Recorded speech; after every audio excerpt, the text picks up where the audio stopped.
Welcome to Inspire Campfire, a podcast where ordinary people tell their stories of extraordinary adventure.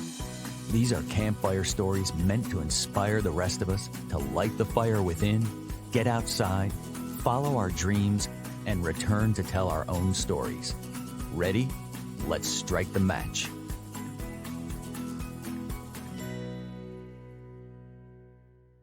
Welcome to the show. I'm your host, Scott Wurzbacher, and today we'll be talking with a dedicated mom who recognized quickly during the pandemic how harmful being stuck indoors could be to her family's mental health and how nature was the remedy.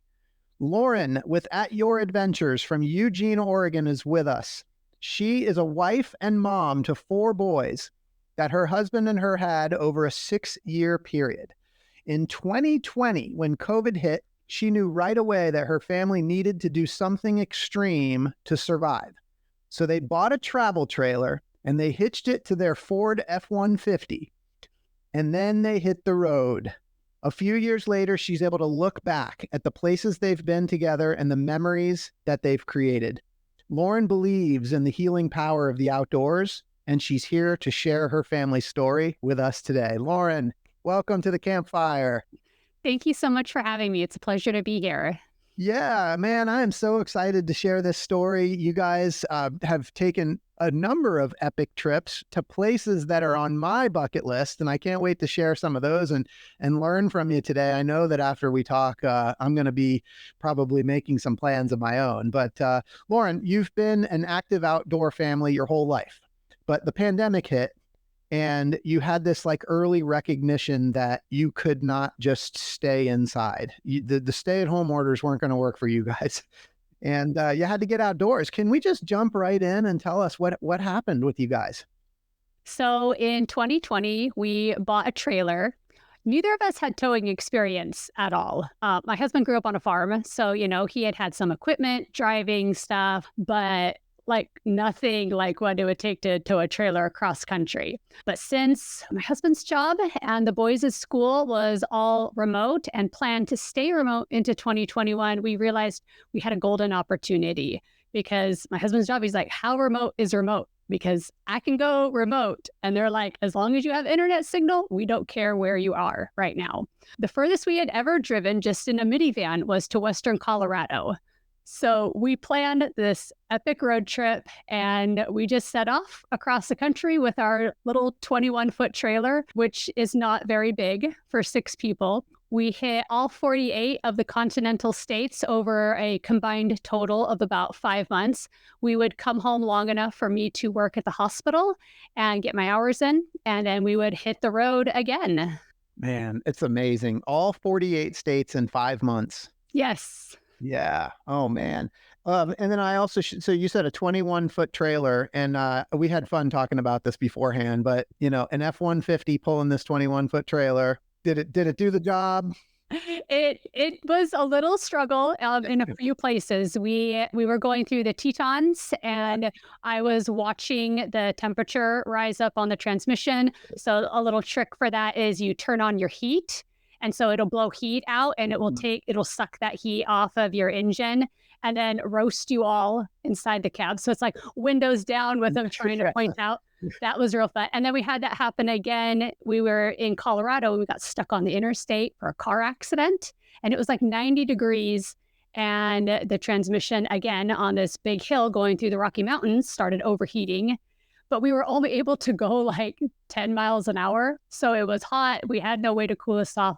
In hindsight, had we known when we bought a truck that we were going to get a trailer in a couple of years, we would have got something with a bit beefier engine. But, that little truck has gotten us everywhere. The little engine that could. And I feel like so much of your story, too, is about like making do with what you have. Amen.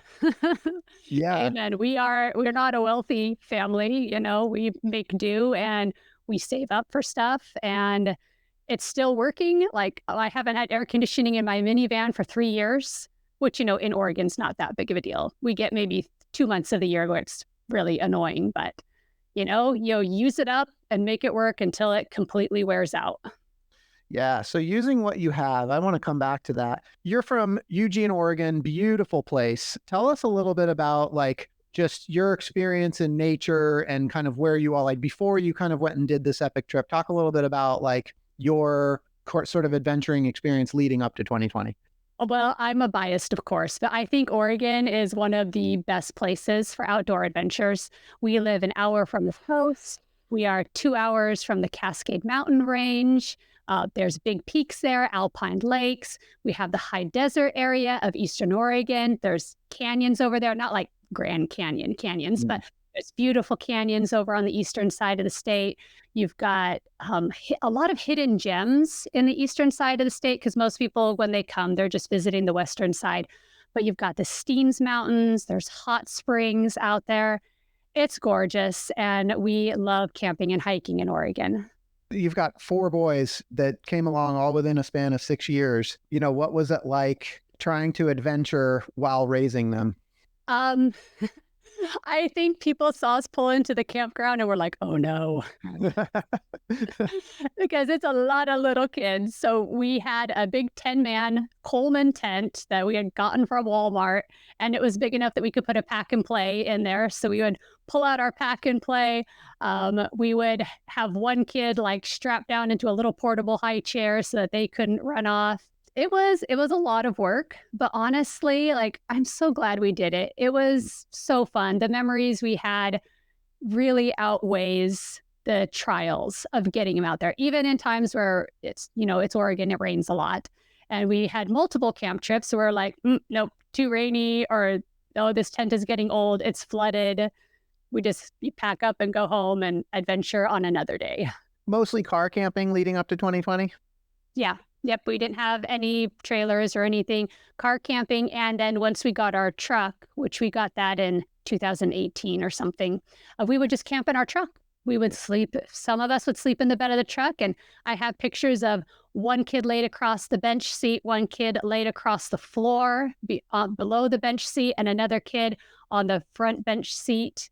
And that's how, with just a whole bunch of blankets from off their beds at home. And that's how we camped. We had some hammocks too. We would find one lone tree out in the desert, and we would tie off one end of the hammock to that tree and the other to the hitch on the truck or to the edge of the truck. And my husband would sleep in the hammock, and we would just be out there. Yeah, I love it. I mean, and really using what you have, and it's like the simple living, and that's kind of what it's not. It doesn't have to be about like going to REI and spending thousands and thousands of dollars on gear, although that's a lot of fun. Yes. But you don't have to. No, you don't. Okay, so 2020 comes along, and it seems like you almost had this sort of like intuition. Can you kind of walk us through like some of that thought process, like especially around like, buying a travel trailer? Like, how did that all happen so quickly? So our travel journey kind of had its origins in 2019. And at that point, we hit what will hopefully be kind of the lowest point in our family. We have neurodivergency in our family with some official diagnoses like autism and expressive receptive communication disorder, and some unofficial, but definitely there, issues like sensory processing. And raising kids with special needs is hard. And in 2019, we were undergoing some really, in the interest of keeping my kids' privacy, I'm not going to tell all their story here, but just know things were really, really hard for us. And we decided that we needed some professional help. We got my son in with a therapist that also just happened to offer childcare to siblings while the session was going on. And within 2 weeks, they're like, we think your other son could benefit from therapy too. And then they gently and kindly suggested that I might benefit from having some therapy. And oh my gosh, that was life-changing. We went every week, and literally, I am not joking when I said it changed our lives and maybe saved our family. I had been blaming myself. That little shoulder devil was, speaking the words in my mind that everything was my fault. It was my fault. I was a bad mom, and that's why my kids were struggling. If you were just better, if you just did more, if you tried harder, your kids wouldn't be struggling like that. And it took 6 months of therapy to change that mindset, to be able to talk to a professional, to help give me some different coping mechanisms, and honestly, just to be able to talk to someone freely. I wasn't telling anyone that all of this was going on. I was ashamed of it because, again, I thought it was my fault. So no one knew what was going on. I wasn't even like telling my parents, and I have a really great relationship with my parents. Yeah. I wasn't even telling them what was going on because, again, I internalized all of this and I thought, it was just my fault. So being able to speak to someone who I didn't feel like I was going to burden them with my problems. Like, I didn't want to tell anyone because I don't want them to feel bad and feel like they had to do this stuff to fix it for me. Yeah. So highly recommend therapy. It really helped. So my sons continued after I was done, and we were still doing therapy in 2020 when the pandemic hit. And then, of course, as you can imagine, in-person therapy stopped. Yes. We tried to do it over Zoom, but that was not working at all. And anyone who has autistic kids will know when I say that change in routine is hard, Yeah. putting it lightly. Yeah. Change is very hard. So everything shut down in Oregon. The playgrounds were wrapped in caution tape to physically prevent kids from going on playgrounds. Trailheads, any trailhead near a city was physically blocked off, so you couldn't get outside anywhere. It about broke my heart one day. We drove over to the coast because I just needed a break. I was really not having a great time.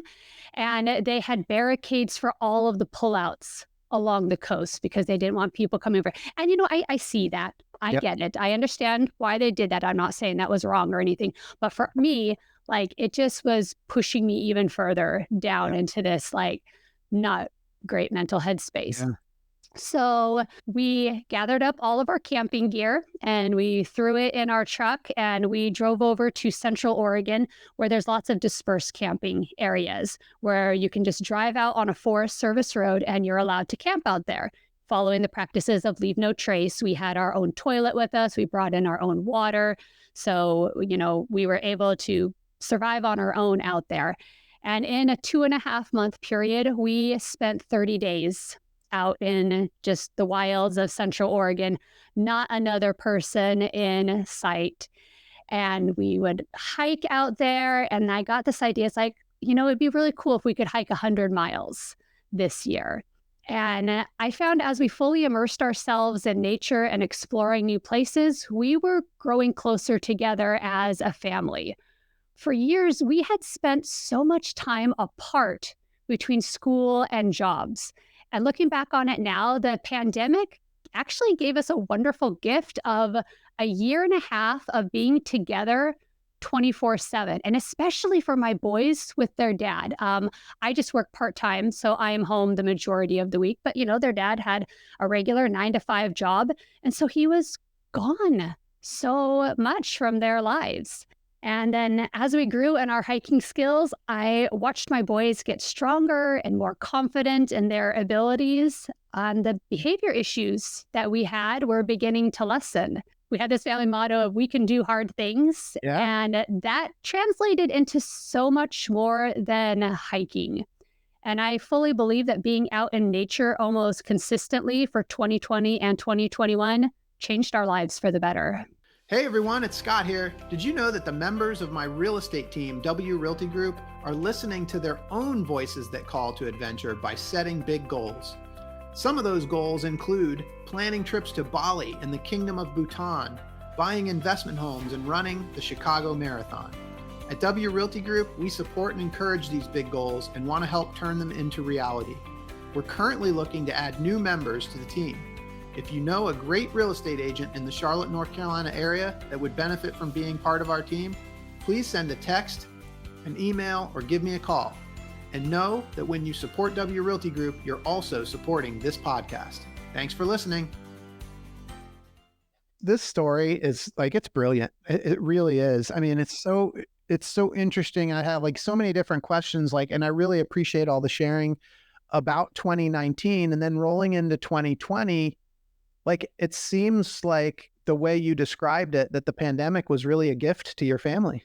It was. And even now it continues to be a gift because my husband's job, they realize that, work can still be done remotely and work can get done. So while we can't take off for 10 weeks at a time now, like what we did before, he works for with school system stuff. So when the kids have a break from school, then we're able to work remotely. So every spring break, we take a trip somewhere and he can work remotely during that time. And then in the summer, he's able to take quite a bit of time to work remotely. So, he has to get in his office time now. He does have a different position that doesn't offer as much flexibility. Yeah. But still, that was never even an option. To work remote was never an option before 2020. It was, if you're in a job, you're in the building. Yeah. But for you, it's so you guys went through this really amazing experience with therapy and the healing that came through, and it was working for you guys. And then all of a sudden, door got shut. Nope, you can't do this anymore. And you knew right away, and you guys went off and started doing adventures to basically create your own therapy. I guess I'm curious, do you ever kind of reflect back, what might have happened if the pandemic hadn't hit? Oh, yeah, our lives would be completely different because the school shutting down also is what started our homeschooling journey with our older two kiddos that were having more of a struggle. Man, I don't know if we had continued to keep them in public school and the challenges that they face there, they could have ended up with a lot more mental health struggles themselves, versus that led us into this homeschooling journey, and they are thriving and doing so much better. And the community that we have found through the homeschooling and the support that they're getting through that now, and they enjoy it versus before. They're my one son, he was really struggling with school before the pandemic hit, and we were trying to what can we do? What can we do? But I didn't want to homeschool. That was never, a dream of mine. I was so excited because for the first time in 10 years, I was going to have some alone time maybe during the week. Yeah. And then it stopped. Yeah. I want to get into some of the adventures themselves, but I feel like we're on such a roll here. Could you talk a little bit about some of the transformation that you saw in your kids from your adventure experiences? Yeah, that has been pretty amazing to watch. Our relationships are so much better since we started spending all of this time together. You would think I had one son, he and I butted heads so bad. And you would think us being stuck together 24/7 would make that worse. It's better. Our relationship has gotten better. And I think it's because we were able to spend so much one-on-one time with them. Watching their endurance grow from all of this outside time has been amazing. We went from having a 4-mile hike be really difficult to we're planning a 20-mile day trip hike along the Mackenzie River Trail. And I know my older ones can do that. There's not even a question in my mind, are we going to be able to do this 20-mile hike? I know my kids can do it. I had one son who was very afraid of heights, and I watched him conquer the Beehive Trail in Acadia National Park. And that's one of those iron rung trails where you are literally climbing on iron rungs up cliff sides with big rocks beneath you. Oh, Right. I love stuff like that. Yeah, I've been to Acadia, but I don't remember that trail. I might have to go back. That's awesome. Yeah, it's amazing. And so just to watch them grow into confident young men has been amazing. Now, that's not to say we still don't have struggles. We do. But I'm hopeful that all this time we have spent overcoming physically and mentally challenging hikes will translate for them into taking on harder stuff in life, that they won't be afraid of trying hard things later because they already know they can do hard things. Okay. Help me paint a picture because, 21 feet, I don't know, maybe people don't have context. I've done a couple of RV trips and we've rented 20, I can't remember if they were 25 or 28 foot, drive, true RVs that you drive. And I had, myself and my 2 young little girls, and that was tight. I can't imagine 2 adults and 4 boys, 21 feet, paint a picture. What does 21 feet get you? All right. So in our little trailer, since there were 6 of us, we specifically chose a trailer with a Murphy bed. So the RV queen size bed that my husband and I sleep on, that folds up during the day into a couch area. Yeah. So you've got a little couch and then you've got a little dinette And then the back of the trailer, half of it is like a bathroom shower, and the other half is a set of full-size bunk beds. And you could, like me, I could stand on probably touching one wall, hold hands with my husband, and he could touch the bathroom door. So for visual reference, that's how tight it is in there. And all four boys, but they've always been that way. We have a running joke when they were little that it was like a little pile of puppies, because even though we have plenty of bedrooms and plenty of beds, but they would all like sleep in one bed together, just like a little pile of puppies all in there. If like from Willy Wonka, when the grandparents are sleeping, two on one and two on the other. Totally. Like my boys would totally, absolutely do that in the bed that they would all choose to sleep in together. So luckily, with them being close in age and everything, it's snug, but it's fine. Did you guys have a tent as well to accompany the trailer, or was everybody always sleeping in the trailer? We always sleep in the trailer together. We did buy a clam, one of those pop-up instant canopies that we will bring when we're going to be staying in places we know for multiple nights that it's worth setting it all up. And that does give us some extra outside space, so we can set up some chairs. We have a little folding table we put in there. So it kind of gives us another room to have during the day that's free. Like we especially use that in Florida because we knew with all the bugs and everything down there that we wanted to have another outside space where the kids wouldn't be eaten alive by the little critters. Yeah. I'm curious, do you guys remember like the day or the moment that you made the decision to buy the trailer? And like, do you remember the feelings associated with actually like buying the trailer? Yeah. It was funny because getting a trailer was always something we said that we would do when we were old and didn't want to sleep on the ground anymore. So that was like a retirement thing for us of getting a trailer. And then all of a sudden it was researching everything. And we researched for probably about a month, which is not a long time for that big of a decision. So it was very fast, but also at the same time, we kind of had to go fast because I don't know if you remember or not, but like everyone was buying trailers because so many people were going to remote work and everyone had the same idea as us. Like, well, if we can go remote, let's go travel and do stuff. So it was kind of like scrambling on what could we even find in our area. And once we found it, it's like, we need to get this before the prices go up even more because the demand is so high. Do you remember like bringing it home? Like, were you kicking yourself? Oh no, I was so excited. So excited. I couldn't wait. Like that was a dream of mine. Like even after doing all this, like I could totally be a person who lives the nomadic lifestyle. Other members of my family are like, is it time to go home? Yeah, I'm ready to go home. Yeah. But for me, like, oh my gosh, I could absolutely live on the road. Do you still have the trailer? Yep, we do. Does the trailer have a name? Yes. So it's a Grand Design Imagine. And like Imagine is written really big over the front. So we call her Imogene.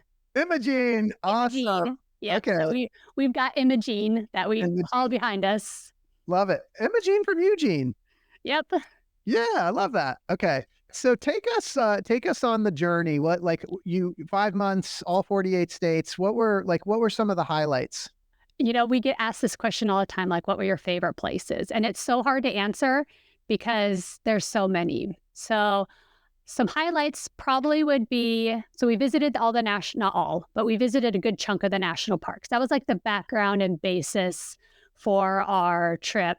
And then we spent the majority of our time actually on the East Coast because we knew with this limited time we had, it'd be really hard to get back out there again. So that 10 weeks that we spent just in one trip, that was just the eastern half of the country. Can I pause you for a second for all of my East Coast friends? Because I'm here in Charlotte, North Carolina on the East Coast. I grew up on the East Coast. Like there's so much here, but like when I think about adventure, it's always like, I want to go out West. So I want all of my East Coast friends to listen closely because you're going to talk about all of the cool stuff you saw on the East Coast that we have right here in our backyards.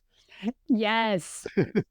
We fell in love with like the Smoky Mountains. Mm-hmm. So Eastern Tennessee, Eastern Kentucky, so much so that we kind of just had a sampling. On that first big 10-week road trip, we were trying to see it all. So just like little snippets of things here and there. And we went through kind of that Red River Gorge area of Kentucky when we were heading to like Great Smoky Mountain National Park, Mammoth Caves. And I was like, I love this area. And we went back the next year as our next East Coast. Well, we didn't go all the way. We just we came as far. We hit like sadly, with all the hurricane stuff, we were in that Western North Carolina area. And I knew we had to come back. So Red River Gorge area was amazing. I loved Shenandoah National Park. That was gorgeous. Up into like around Acadia. That was beautiful. Watkins Glen State Park. That was a social media thing. I had seen pictures of it and I'm like, I want to go there someday.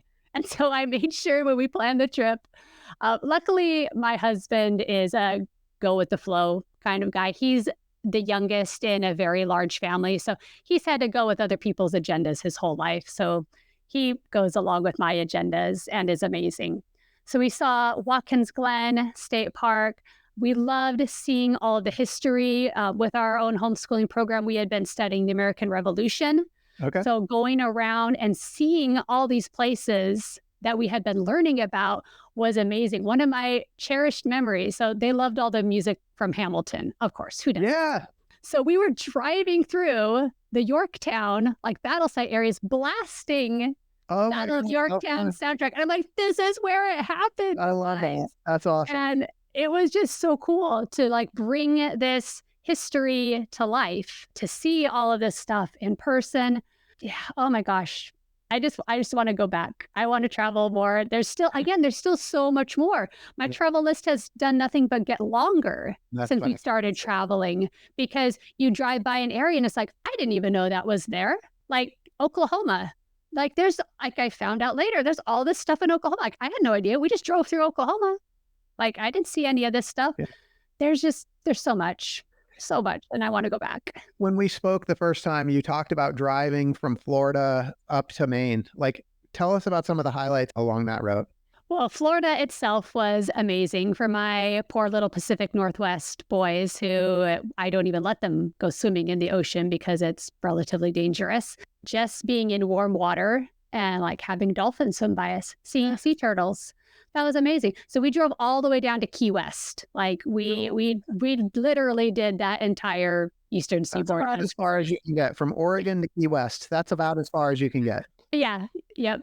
That was amazing. And then making our way up again, we try to do a mix of hitting cities for historical stuff. So Savannah, Charleston, and then the national parks, Congaree, Shenandoah, up to Acadia. We hit New River Gorge in West Virginia. It was amazing. It was so much fun, but definitely some learning curves about towing trailers in big cities. And I actually do most of the driving. So again, with my husband working remotely, he has a setup in the back seat with his laptop and an additional monitor. And so he is sitting in the back, like working and having Zoom calls and everything. And I'm doing the majority of the driving on this trip. So I have driven my trailer in crazy places. And that was, again, a girl who had never I had never towed a single thing in my life. And here I am like, okay, Washington, D.C. during rush hour. Here we go. Love it. Well, I'm just curious, what did you guys use for internet? We had Verizon is our carrier. So we just had, we got data plans for both of our phones for like mobile hotspot sharing. And then we also got an additional like MiFi. And so we used Verizon, and honestly, we had great, Starlink. Yeah, when we started, it was like just starting to kind of hear whispers of Starlink. But again, like it wasn't in our budget to get something like that. So we made do. All right. So back to Lauren driving a Ford F-150 with a 21-foot trailer. You know, did you have any, you said you visited some cities. Did you have any city experiences? Oh, yes. Yeah. New York City with a trailer. Oh my gosh. Tell me about this. All right. So we were coming from kind of the Southwest. Yeah. And so we got into, there's actually, if you know, there's an RV park in New Jersey where you can see the Statue of Liberty. That's how close it is. Like that's how in the middle of it, I don't know if you call it downtown. I don't know. You could see the Statue of Liberty from the RV park, and getting into there, just fine. You had lots of people like cutting you off and people honking at me, and they weren't as nice of drivers as they were in the South. But, honestly, like I was probably making them all mad with my huge trailer that they couldn't see around anyway. So we made it in to the parking area just fine. We did 2 days of just walking 20 zillion miles all around, seeing all the sights of New York City. And then our place afterwards was we were headed towards like Connecticut, Rhode Island, Boston. Like our end goal was getting to Wampatuck State Park in Massachusetts so we could visit Boston. I didn't do it. We planned this trip. We like decided to go in December and we left in April. So we didn't have a ton of time. And I was working a ton of hours at the hospital. It was still, COVID was going very strong. So I didn't have a ton of time to really pre-plan a lot of this trip. So we were getting ready to leave. I'm like, okay, what's the route to get there? And I'm like, oh, we can't fit through a lot of these places. Like we're not allowed to drive on this bridge. We don't fit through that tunnel. And so the only bridge that we could go, I don't know the name of it, but there's one bridge that we could go across. The toll was $56, which like my jaw dropped because we don't even have toll roads out where I live. So that was a shocker. And then again, brand new to this, we didn't realize that on the East Coast, there's so much like parkways that aren't for oversized vehicles. Yeah. And our dang Apple Maps kept routing us onto parkways. Yeah. And we know now, there's like RV Garmin's and like trucking GPS things that we should have been using, but we didn't. And we had so many, oh my gosh, the scene in The Incredibles where they're landing the RV on the, is like, we're not going to make it. We're going to make it. We're not going to make it. We're going to make it. Like that was our experience driving through New York and trying to get off of these parkways that it kept routing us onto. Oh, it was like, if our marriage can survive that, then like that's a testament to how strong our marriage is, because we survived driving our trailer. I love it. New York. What's the teaching moment there for people listening? If you're going to be towing a trailer on the East Coast, invest in an RV Garmin, because we found out that in a lot of places, like we had to like stop and like back up, reroute a few times because it took us on a bridge that we would not fit under. Yeah, that's amazing. Lauren, I'm curious if I were to ask your boys what their favorite part of the trip was, or the trips, because you took multiple trips over a period of a couple of years, but like if I were to ask them what their favorite part, what do you think they would say? Well, funny you should ask that. So when we were ready to do our second big road trip, we asked our boys to pick out where they wanted to go. And pretty much like the whole country was open to them on where they wanted to go. Do you know what their number one thing was? Dollywood. Yeah? Okay. Dollywood. That's village. I know. Yep. So because we had gone through that area. We had actually stayed right outside of Gatlinburg when we visited the Smoky Mountains, and they saw Dollywood. But like, again, I didn't really know about this when we were planning stuff, so we didn't schedule any time in, so we couldn't see it. And it ended up being cruddy weather when we went there, so it worked out for the best. But they were like, why are we here with a theme park right here and we don't get to go? So in 22, when we planned our next big East Coast or cross-country road trip, they picked Dollywood as their number one place to go to. And then the next on that list was the Georgia Aquarium in Atlanta. I've got one son in particular, kind of with his fascination with his neurodivergence, is he loves aquariums. So I'd already taken him on a trip to the Monterey Bay Aquarium, and he knew about the Georgia Aquarium with the whale sharks. So that was a huge highlight for them. And then they loved Florida because, again, of the warm ocean water and just being able to play in that water. And it was just so different than what we have here. Very different. Yeah. So obviously we focused a lot on the East Coast, but you guys have done a lot of West Coast travel as well. And there's a couple of things that are on my personal bucket list. And I feel like if I'm interested, I'm sure other people are as well. And you've actually done a couple of these things. So I'd love to hit a couple of the ones that I'm super excited about, namely Half Dome in Yosemite. You guys climbed the cable climbs. I'd love to hear about that. Yes, that was our, that was in 2022. So me and my oldest son and one of my best friends, we traveled down to Yosemite to do Half Dome. I put in for a permit, not thinking, it's like a 25% success rate for those permits. And I was like, we'll try for it. The odds are not great in our favor, but let's give this a try. It looks like a really fun adventure to do.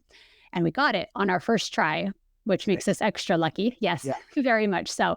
And the fact that when we got down there, we actually had good enough weather to do it because as you know, tragedy, what happened earlier this year, like if you make a mistake on that one or just bad weather conditions, it can kill you. Right. So we were very lucky that one, we got the permits, and two, the time that we were assigned to go, we had beautiful, gorgeous, the most absolute perfect weather, not a cloud in the sky, that we could confidently take the hike and make that climb up there without any risks of, you know, those summer afternoon thunderstorms and things like that that tend to blow through the mountains. Yeah, Lauren, for people that aren't like familiar, can you describe what hiking Half Dome and doing the cables means? What does that help us create that visual?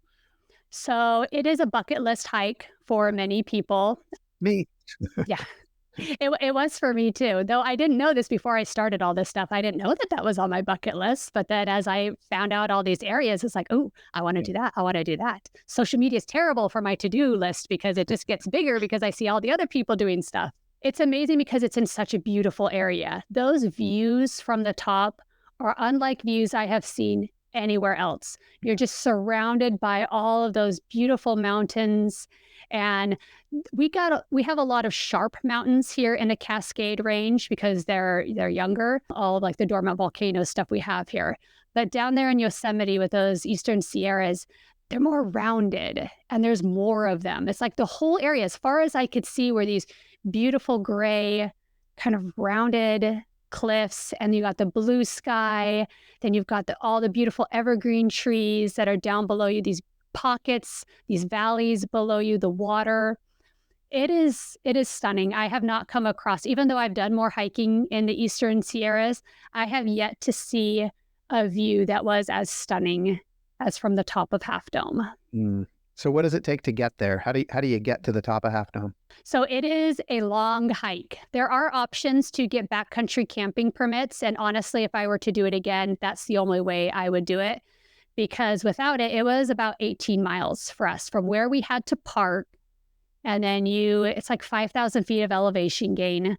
So it was a very long hike to do as a day hike. And it's almost as impossible to get camping permits in the valley as it is to get the permit for Half Dome. And we weren't successful getting a camping permit down in the valley. So we were staying still in the national park, but like an hour away. Mm-hmm. So we had to get up extra early. We had to drive for an hour, find a parking spot, and then you have to do almost like 2 miles, I think, just to get to the trailhead to begin the trail, to just start going up and up. And you start on the Mist Trail, which is, if you ever go to Yosemite, do the Mist Trail, to stand up by those amazing waterfalls and have that water pounding over you. And we were there in June, so it's pretty decent flow, but it definitely can get higher. Just that trail itself is amazing. And then you just keep going up and up and up.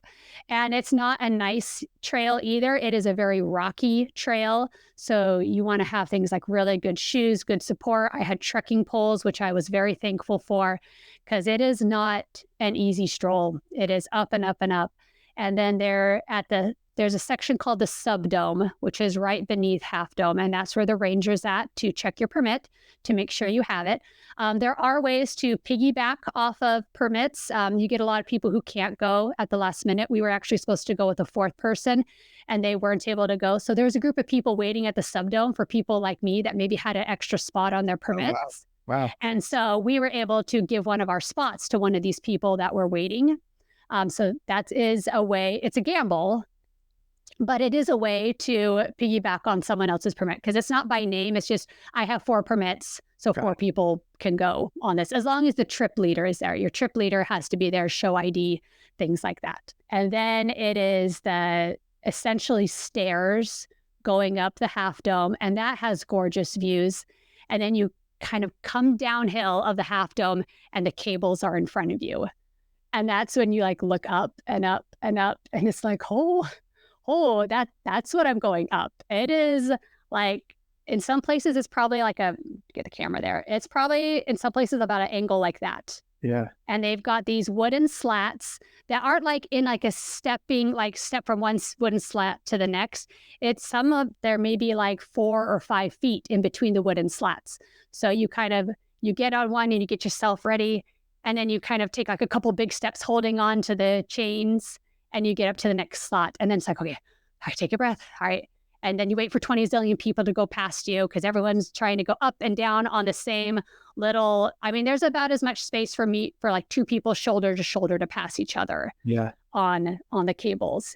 And it's slippery because they've been doing this same route for decades and it's granite. So it is not a lot of traction. Thing I recommend to people is I wish I would have had grippier soled shoes. The shoes I had, my hiking boots, my Columbias that I have hiked hundreds of miles in, was great for the trail because that good, thick, stiff sole really like helped protect my feet on that rocky trail. But that was not the right shoe to wear.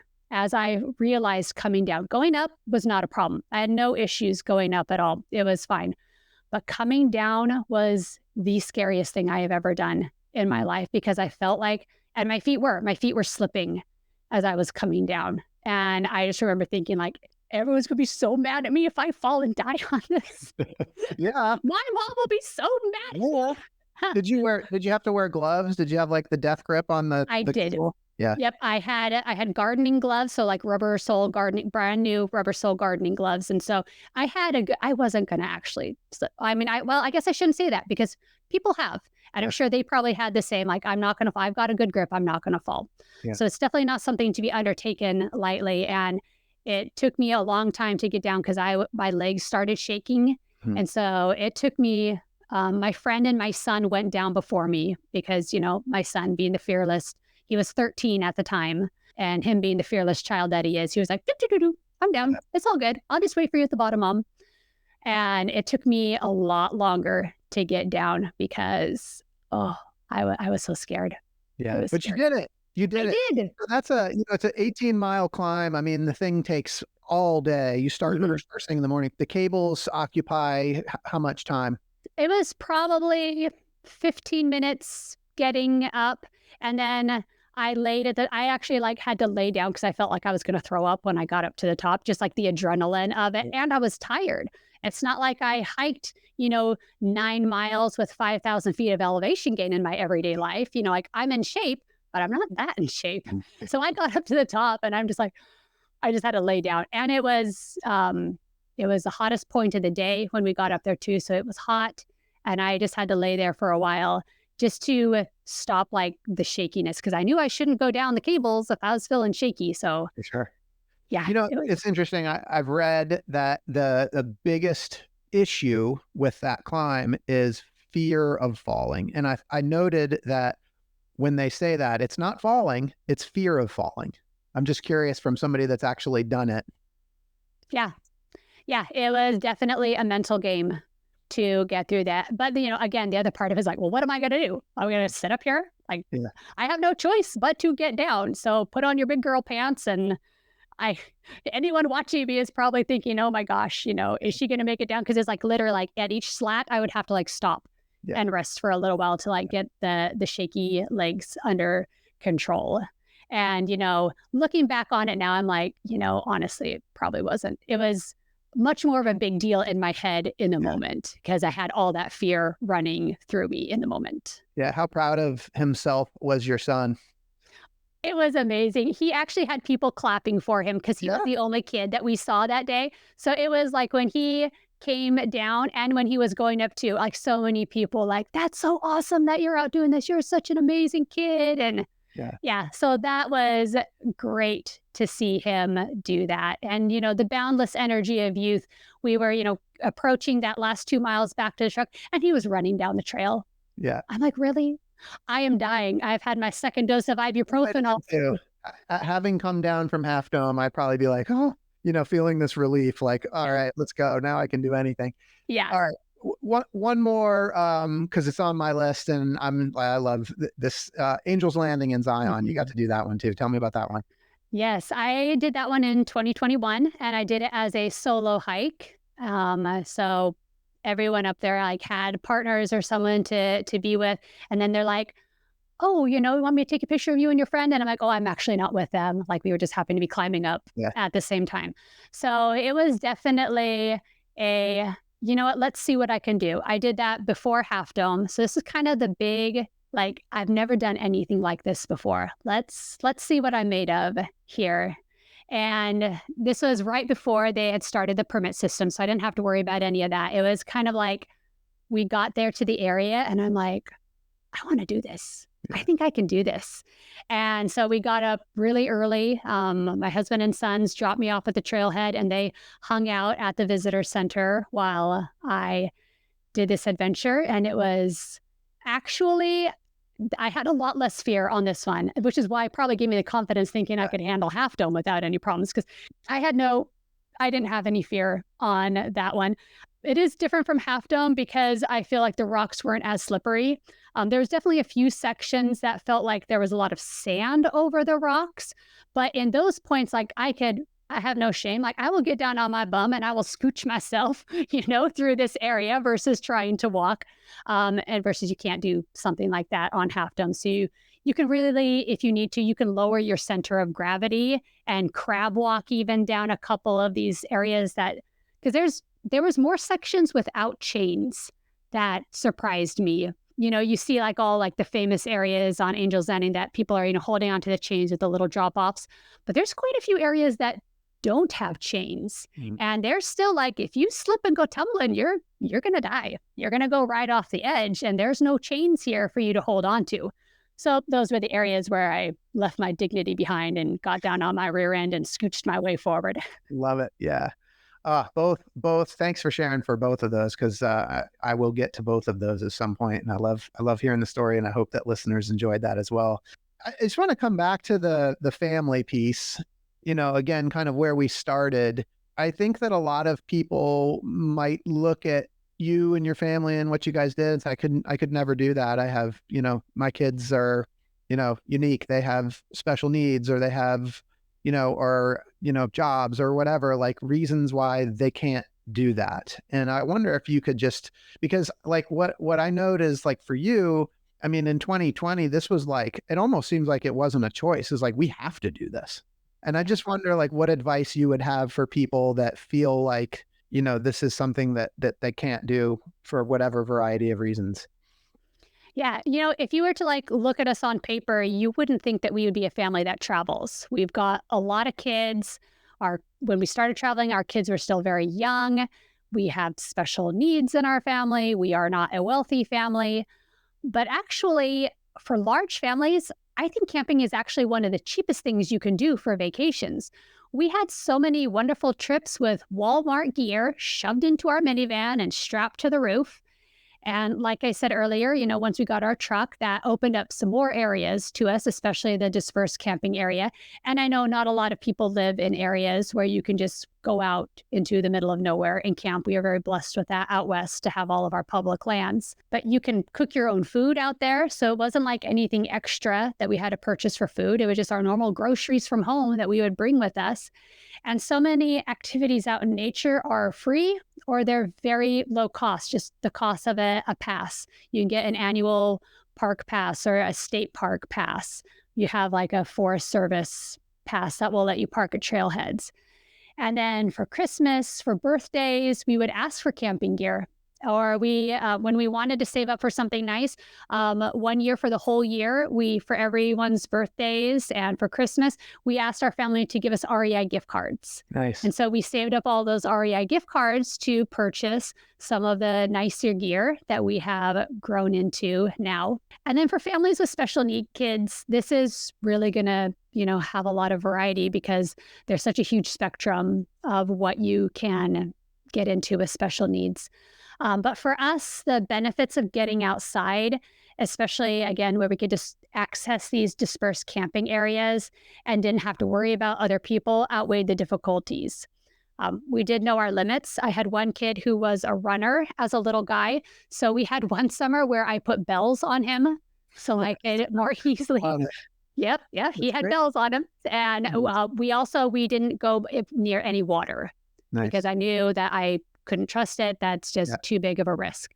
So, you have to know kind of your limits and everything. And also just start small, day trips. You can do so much in a day and then go back and sleep in your own bed at night. We also built fun traditions into the activities that we wanted to do. We have a donut tradition now. So whenever we visit a new city and we do a hard hike, we go to whatever local donut shop. Nice. So I like that. we have visited donut shops across a good chunk of the U.S. Can you shout out like a favorite donut shop somewhere in the country? Pink Buck Donuts in St. George. I know they have like a location in Zion too. So Pink Nice. Buck's Donuts. We actually go to Southern Utah a lot. Okay. And I think my kids would mutiny if we went through that area and did not stop Nice. at that donut I love shop. that tradition. That's super fun. Yeah.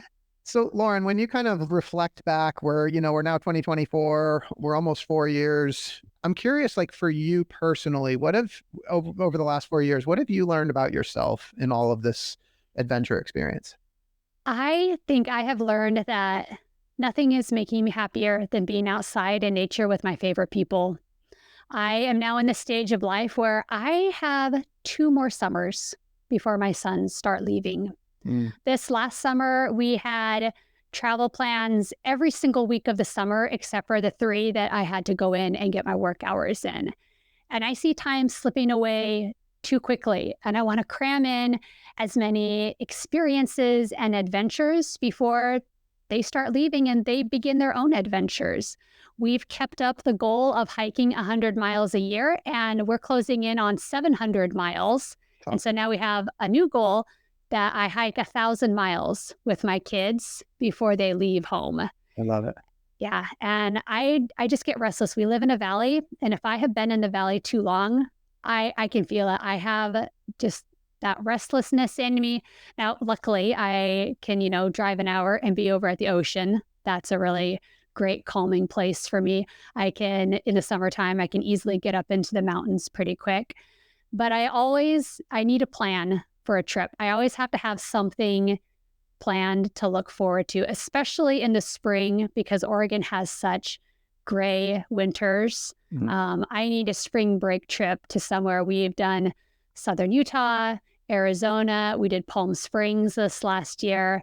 I need to get to somewhere where I can get sunshine and blue skies and get out of Oregon come March. And I think you could say that I have nature FOMO because I am so aware of how much I haven't seen and I just want to get everywhere and I want to see it and I want to have it happen right now. I don't want to be patient and save up money for trips. I just want it now. I want to see it all. I feel you. So you have started sharing your journey and your adventures with people through social media at Your Adventures. Do you want to tell us a little bit about that? Yeah, so we started that page in 2022, and we wanted to be able to show traveling and adventuring with families. Because again, I have made great friends and lots of creators on social media who are doing similar things, but no one that looks like us. No one that's doing all of this with a ton of kids hauling them along, or, they still have a regular 9-to-5 job and they're having to balance all of that as well. So I wanted to show people the benefits of getting your kids outside. And it has been really amazing. Probably one of my proudest moments with social media is that there was a woman who followed us on TikTok and she saw my videos about a Via Ferrata course, a climbing course that my son and I did in Kentucky. And she was like, that looks amazing. She's like, it would be so fun for me to go do that with my son. And they ended up going and doing it because of the posts that I did. And then she told me later, she's like, that was such an incredible bonding experience with my son. And I was like, oh, I made a difference. My silly social media stuff that I made a difference for someone. Yes, you did. It's amazing. It's so aligned with what we're trying to do here with this podcast. Just encourage people to listen to that voice inside that calls us to adventure and go get outside. And Lauren, you're showing people the way. Oh, thank you. I love it. So it's at Your Adventures, and that's YOR Adventures. Yes. So we're on Facebook and TikTok, Instagram. We've got some on YouTube. We're trying to build up more for that. Again, like I don't have the money for fancy camera equipment, and I'm too busy when I'm out there herding my kids to take horizontal video and vertical video at the same time. So, pretty much I'm just taking what I'm posting on social media and throwing it on YouTube for now, but it's definitely an area I want to grow into. And a business goal we have for this next year is building a website. Awesome. Well, I just envision these trips that you guys took and, you driving the Ford F-150, through New York City. And I mean, at some point, Hollywood's going to pick up on this story. And I have a couple of questions, about the movie that they're going to make about your family and you. And I'm kind of wondering, like, with this Ford F-150 driving in the 21-foot trailer, like, is this a comedy? Is it a drama? Like, what kind of movie is this going to be? I don't think it could be anything but a comedy. Like we joke like we're the family traveling circus. Okay. And we get to a spot and all these kids start piling out of a car. Like it's a comedy for sure. I love it. Who's going to be the actress that plays you in your movie? All right. I had to think real hard on this one. I had to crowdsource with some friends here for this one. And maybe I'm showing my age a little bit, but I'm thinking Drew Barrymore. Drew Barrymore. Awesome. That's love it. thinking. Yeah. Yes. Okay. Drew Barrymore. All right. What's the movie going to be called? All right. Again, I'm trying to think like, what can I do? So I was like looking through like catchy movie titles. And as I'm reading through, I'm like, There Will Be Blood. I'm like, oh, okay. Well, that's really applicable to a bunch of boys traveling together. Like my first aid kit, I got like the little steri strips. Like I have had to like, not stitches, but like the little stitching bandages. I've had to do that out on trips. Cheaper by the half dozen. But I'm actually more of a bookworm actually. So it's easier for me to think of book titles like How to Raise Your Kids in 1,000 Easy Miles. Oh, there you go. There and Back Again, A Mother's Tale. Oh man, we've got a lot of options here. We're gonna have to throw this up and get some takes. But Drew Barrymore, the movie's gonna be fantastic. I can't wait. And I just want to say thank you so much for spending some time with me today. This has been such a fun conversation. And for those listening, I hope you've been inspired today as much as I have. I hope Lauren's story has encouraged you to listen to the voice inside that calls you to adventure, because we want to hear your story next. If you have a story to tell or just need a nudge to create one, please send me an email. We'd also appreciate it if you'd help us spread the word by leaving a review and sharing or tagging Inspire Campfire in your social media. And until next time, I want to encourage you to get outside. Thanks for listening. Lauren, thank you so much for being here today. Thank you.